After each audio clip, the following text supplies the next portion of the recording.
Kalau teman-teman bayangkan, teman-teman tahu asapnya penuh seluruh jalan. Assalamualaikum warahmatullahi wabarakatuh. Apa kabar teman-teman semuanya? Semoga dalam keadaan sehat semua ya. Dalam keadaan sehat, rezekinya melimpah dan berkah insya Allah. Oke teman-teman semuanya, kali ini saya akan membahas tentang bijak dalam berasap. Oke, di sekitar kita itu ada beberapa asap yang kadang membuat kita tidak nyaman.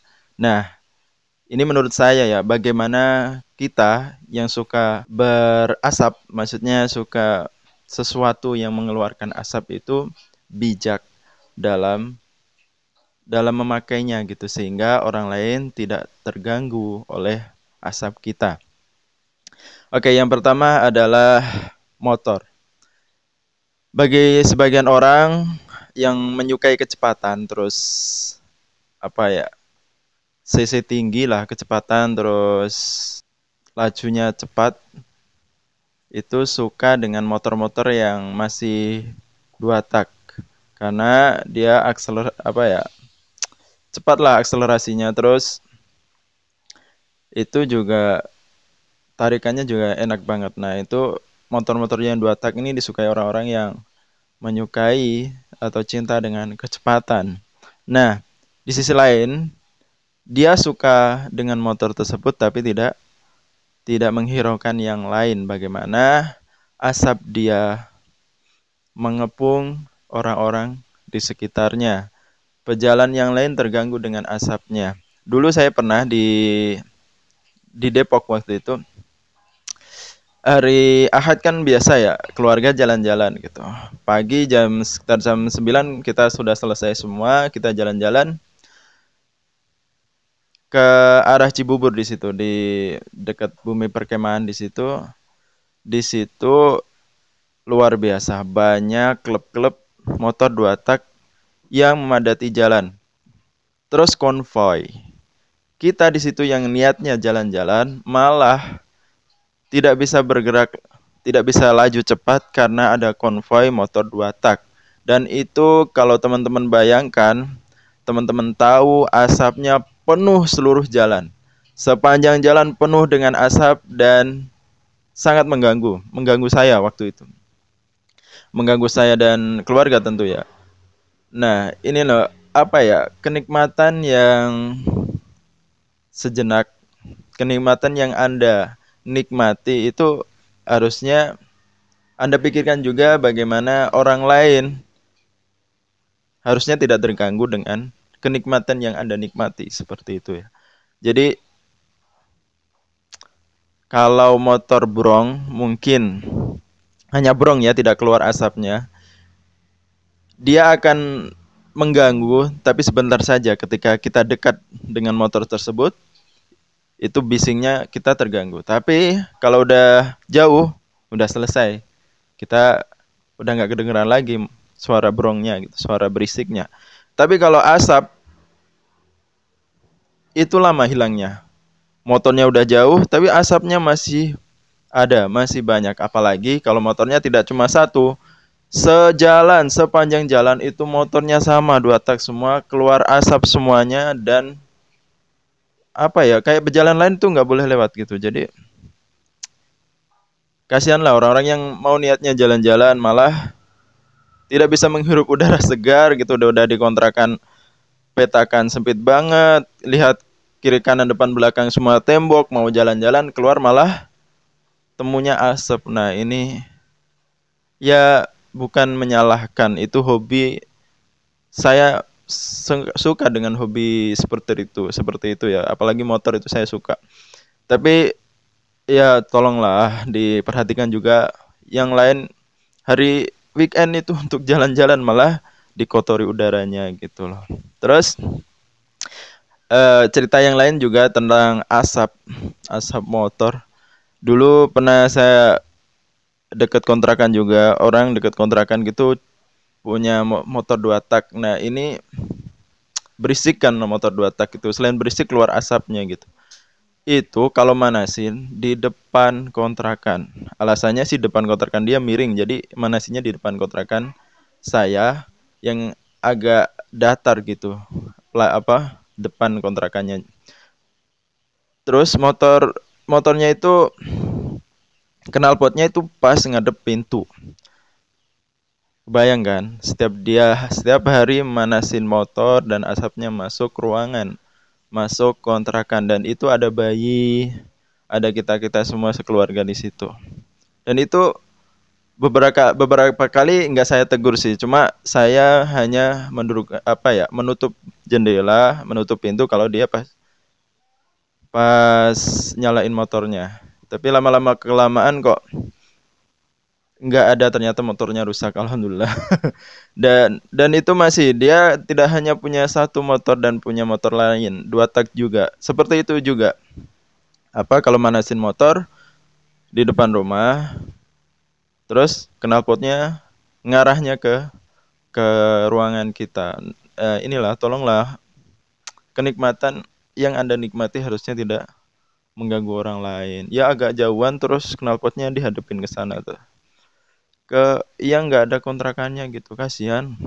Di dalam ruangan itu kan pengap ya, asap masuk, lama keluarnya, ada bayi, ada orang-orang yang harusnya menghirup udara segar, kena asap. Tapi lama kelamaan yang tetangga saya sekarang udah nggak seperti itu sih, udah mulai mengerti kalau manasin motor agak jauh terus knalpotnya nggak dihadapin ke kontrakan. Alhamdulillah mulai mengerti, meskipun kita nggak ngomong, hanya menunjukkan sikap. Kalau dia lagi manasin, kita tutup aja jendelanya, kita tutup pintunya. Lama itu keluar asapnya kalau di dalam kontrakan ya. Yaitu kalau pengalaman tentang asap motor. Terus berikutnya bakar sampah. Asap bakar sampah ini kalau sampah daun, kalau sampah pohon, maksudnya yang dari tumbuhan lah, itu nggak terlalu menyengat di hidung. Tapi kalau udah plastik, udah kayak bahan-bahan yang dari plastik lah, itu udah, aduh, apalagi ban itu, aduh, pusing tuh kena, kalau masuk di hidung itu pusing. Nah, ini harusnya orang-orang yang bakar sampah ini mikir-mikir dong, bijak gitu. Cari waktu yang tepat untuk bakar sampah. Dulu kayak pernah saya ya di Depok juga tuh. Udah di kota kan padat ya penduduknya. Dia bakar sampah malam-malam coba. Kita waktu tidur jam 10 malam tuh, dia bakar sampah tuh, bakar sampahnya itu bahan-bahan plastik, kayak ada bannya juga, ada kainnya, ada kain gitu. Itu asap masuk ruangan, kita tidur di dalamnya. Ya Allah, itu tersiksa sekali. Ya mikir-mikir dong, kalau mau bakar sampah ya cari waktu lah, siang. Siang setidaknya orang-orang itu nanti kalau kena bau asap bisa ngungsi kemana gitu. Tapi tidak, ini malam, ya Allah. Tapi sebagian orang mungkin bisa berpikir dengan baik kalau bakar sampah itu pagi atau siang. Jangan sore deh, sore itu kadang juga sampai malam nggak mati gitu. Tapi alhamdulillah sih waktu itu saya tegur, terus dia mengerti. Pak, di sini ada bayi Pak, kalau bakar sampah jangan malam-malam. Alhamdulillah udah mengerti, dan setidaknya ada orang yang mengingatkan, dia mau diingatkan lah, itu nggak apa-apa. Nah, kalau nggak mau diingatkan, kasihan tuh orang se daerah situ kena asap semua itu malam-malam. Tidur ya harusnya tidur sehat, eh, tidurnya menghirup bau asap. Terus berikutnya bijak dalam berasap, yaitu asap rokok. Sebagian besar orang Indonesia tentu perokok ya, tapi tidak dengan saya dan orang-orang yang sebagian besar berikutnya itu tidak merokok. Asap rokok bagi orang yang tidak rokok itu mengganggu. Dulu ada juga cerita yang pengalaman di kontrakan itu, orang-orang yang suka ngerokok itu suka, kan di depan kontrakan ada tempat duduk-duduk gitu, agak agak enak lah duduk, terus pemandangannya agak ke depan, agak luas gitu. Jadi enak sambil rokok sambil ngopi di situ. Enak bagi dia tapi mengganggu bagi kami, karena di kami kan ada bayi, ada orang-orang yang harus ngirup udara sehat, tapi dia ngerokok di depan kontrakan. Memang sih asapnya itu bagi dia kenikmatan, tapi bagi kami mengganggu gitu. Saat ditegur sih dia bilangnya asapnya saya kedepanin, tapi namanya asap ya dia ikut angin gitu masuk ke dalam kontrakan gitu. Beberapa kali kami hanya memberikan teguran hanya sekali gitu. Jadi kalau dia rokok di depan rumah, tutup pintu, tutup jendela gitu. Jadi alhamdulillah lama-lama kelamaan juga juga nggak seperti itu lagi. Tapi namanya kontrakan kan berjajar panjang gitu ya. Dia memang nggak rokok di depan kontrakan, persis di depan kontrakan kami, tidak seperti dulu lagi gitu. Dia rokok di depan kontrakan dia. Karena sama anak istrinya juga nggak boleh rokok di dalam gitu, harus di luar. Tapi namanya asap itu tadi ya ikut angin. Dia rokok di depan kontrakan dia, yang masuk asap yang masuk ke kontrakan dia memang sedikit gitu. Tapi asapnya terbang ikut angin masuk ke kontrakan kami. Jadi setiap kali ada orang rokok di depan kontrakan orang lain gitu, kita juga ikut merasakan asapnya. Ya gimana ya? Mau rokok di mana lagi? Mungkin tempat dia di situ gitu. Nggak ada tempat yang lain gitu, harus jauh kemana lagi. Mungkin ya nggak tahu gimana caranya, cuma ya pikirkanlah lah, orang-orang yang tidak suka dengan asap rokok itu ya dihormati gitu. Seperti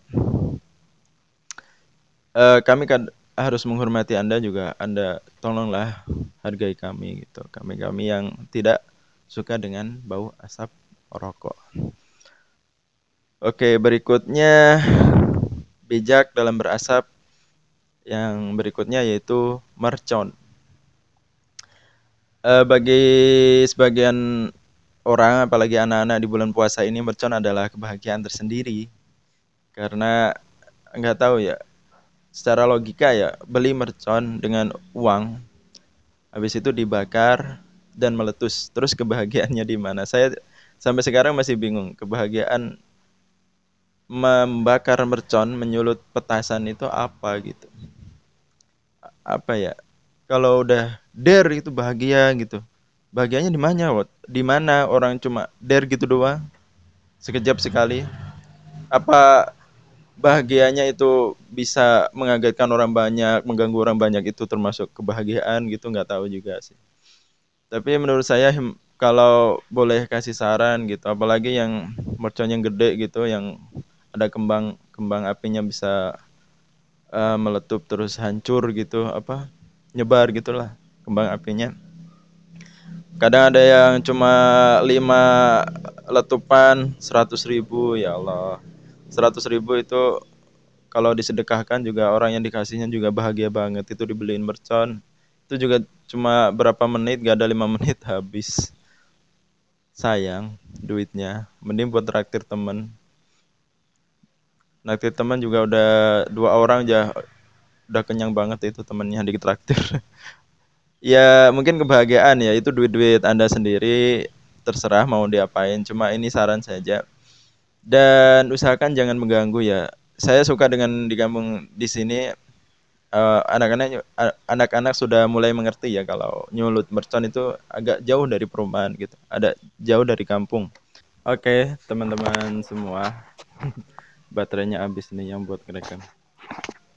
Itu aja ya mungkin yang bisa saya sampaikan. Terima kasih, dan kita belajarlah bijak dalam berasap agar apa yang kita nikmati tidak mengganggu yang lain. Mohon maaf jika kurang berkenan, kalau kurang setuju tulis saja di kolom komentar. Semoga nanti saya bisa baca dan insya Allah saya perbaiki apa yang saya sampaikan. Terima kasih.